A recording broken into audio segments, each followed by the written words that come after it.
વિદ્યાર્થી મિત્રો, Shriji tuition classes લુણાવાડામાં આપનું હાર્દિક સ્વાગત છે.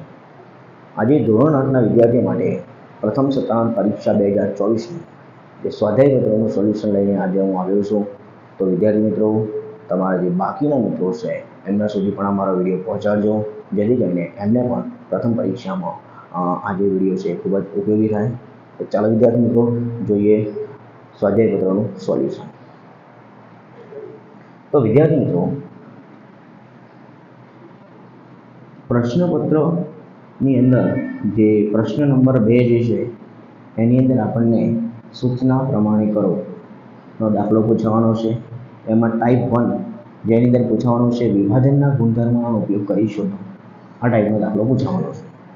તો એમાં પહેલો દાખલો છે મિત્રો, 8/5 ગુણ્યા -4/10 માઇનસ 8/5 ગુણ્યા 9/15. તો જોઈએ મિત્રો, તો સૌથી પહેલાં રકમની અંદર બંને પદોની અંદર જોઈએ તો 8/5 કોમન છે. તો આપણે સૌથી પહેલાં 8/5 છે જેને કોમન કાઢીશું. ત્યાર પછી બાકી વધે છે એને આપણે કૌંસમાં દર્શાવીશું.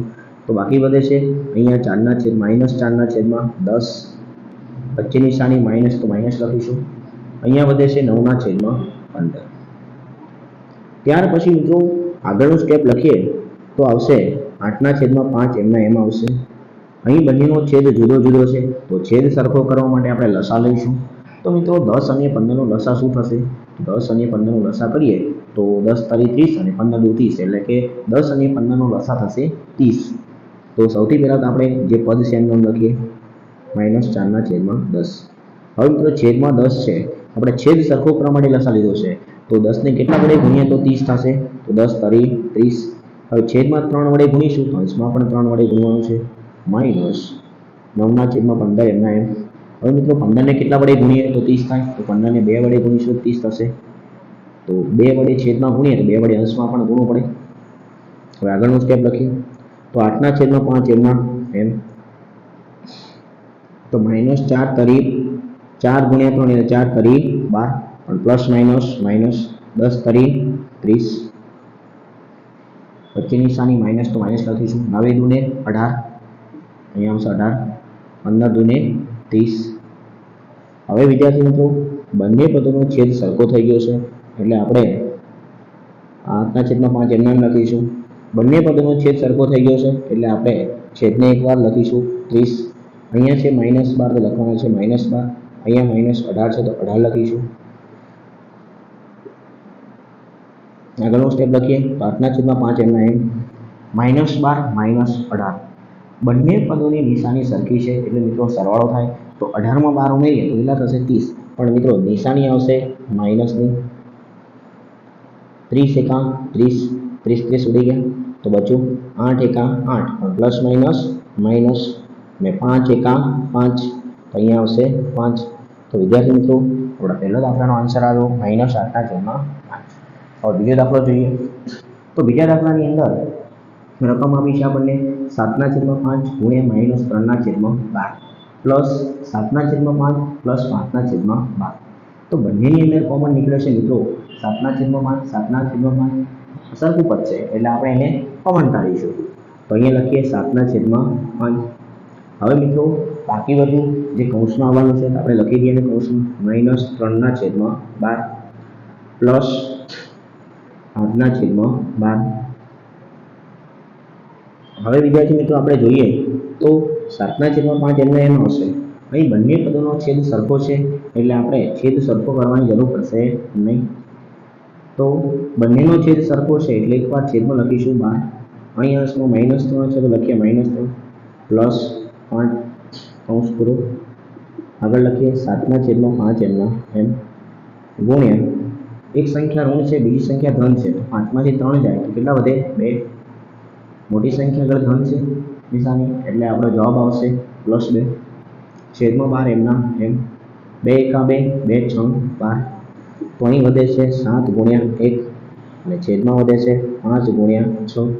તો સાદુરૂપ આપીએ 7 એકા 7 અને 5 6 30. તો આપણો માંગેલો જવાબ આવ્યો 7/30. આગળનો દાખલો ગણીએ તો વિદ્યાર્થી મિત્રો, એ રકમમાં આપ્યું છે 9/16 ગુણ્યા 4/12 પ્લસ 9/16 ગુણ્યા -3/9. તો બંને પદોની અંદર કોમન આપ્યા છે 9/16, 9/16 એટલે આપણે કોમન કાઢીશું 9/16. તો કૌંસની અંદર વધશે 4/12 પ્લસ માઇનસ 3/9. હવે વિદ્યાર્થી મિત્રો ખાસ ધ્યાન અહીં રાખવાનું છે કે આવો જ્યારે દાખલો આપ્યો હોય તો અહીંયા બી છેદ 12 છે અને અહીંયા 9 છે, એટલે છેદ કેવો છે? જુદો જુદો. તો આગળ આપણે દાખલો નંબર 1 ગણી લો, એવો જ દાખલો નંબર 3 છે. તો છેદ જ્યારે જુદો જુદો હોય તો એવા સંજોગોમાં છેદ સરખો કરવાનો છે, એટલે આપણે લખીશું 9/16 એમના એમ. હવે 12 અને 9નો લસા થશે 36, એટલે આપણે લખીએ છીએ અહીંયા 12 ને કેટલા વડે ગુણીએ તો 36 થાય? તો 12 × 2 = 24, 36, એટલે 3 વડે ગુણીશું તો 36 થશે. 3 વડે છેદમાં ગુણીએ તો 3 વડે અંશમાં પણ ગુણવું પડે. માટે અહીંયા પહેલાં તો ખાસ જોવાનું છે, તો પ્લસ માઇનસ માઇનસ થશે એટલે આપણે લખીશું માઇનસ, બરાબર. અને 3/9 એમના એમ. હવે 9 ને કેટલા વડે ગુણીએ તો 36 થાય? તો 9 ને 4 વડે ગુણીશું તો 36 થશે. હવે છેદમાં 4 વડે ગુણીએ તો અંશમાં પણ 4 વડે ગુણવું પડે. આગળ જઈએ તો 9/16 એમના એમ. કૌંસનું સાદુરૂપ આપીએ તો 4 તરી 12 અને 12 તરી 36 માઇનસ 4 તરી 12, 9 ચોક 36. તો વિદ્યાર્થી મિત્રો અહીં આગળ વધીએ તો 9/16 એમના એમ. 12/36, 12/36 અહીંયા આવશે 0. તો 9/16 ગુણ્યા 0 એટલે આપણો આન્સર આવશે 0. તો વિદ્યાર્થી મિત્રો તમને અહીં સુધી બધાને ખબર પડી હશે. હવે આગળનો જે નેક્સ્ટ દાખલો છે એ પણ આપણે જોઈએ છીએ. તો પેલો લાવો, દોસ્તો લાવો, લાવો.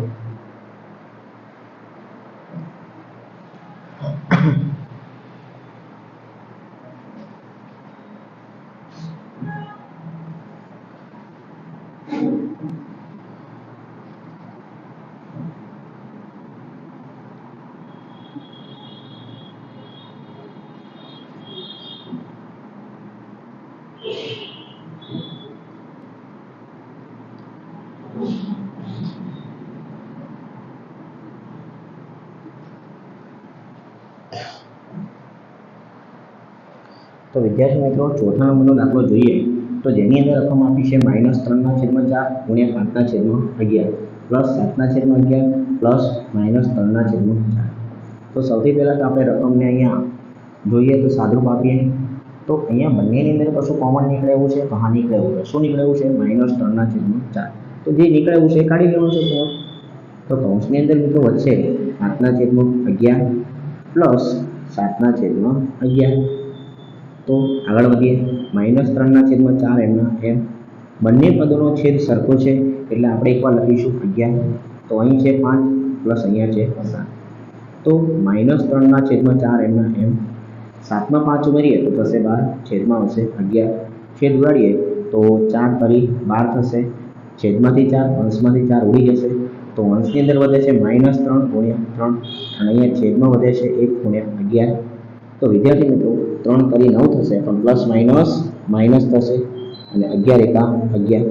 તો વિદ્યાર્થી મિત્રો મારો જો આ વિડીયો તમને ગમ્યો હોય તો લાઈક, સબસ્ક્રાઈબ કરવાનું ભૂલતા નહીં અને તમારા બાકીના જે મિત્રો છે એમના સુધી પણ ખાસ કરીને પહોંચાડજો, જેથી કરીને એમને પણ ખાસ ઉપયોગી થાય.